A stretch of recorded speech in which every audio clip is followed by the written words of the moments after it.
Dilolostro YouTube channel la hi le xigodini. Okay, ni nge le xigodini namuntlha mi fike kona xigodini xa mampela.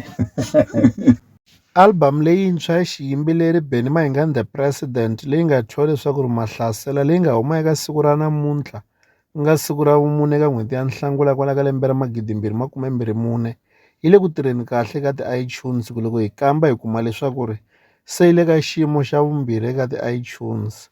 Leswi swi kombisa kahle leswaku album leyiwani yi le ku tirheni kahle swinene. Eka xiyimo xa vunharhu ku na Makhadzi na yena a humese album eka siku ra namuntlha.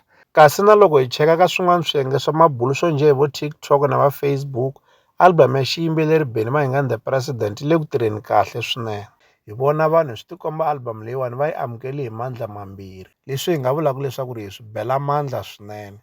Kasi namuntlha hi mi tshembisa leswaku hi ta endla nkandziyiso thwi laha hi nga ta va hi karhi hi endla vuhleri ka album leyiwani, hi yi chukachuka leswaku album leyiwani kahlekahle yi tirhiwe njhani naswona yi le ku tirheni njhani. Rin'wanyana hungu hi nga mi khomela rona i ku King Afro u tshembise leswaku eka siku ra 15 kwala ka n'hweti ya Nhlangula u ta humesa EP ya Mapiyano. Kasi rin'wanyana ra tinsimu leri nga ta va ri ri kona eka EP ya King Afro i risimu leri nga thyiwa leswaku Marhanga. Risimu ra kona hi leri.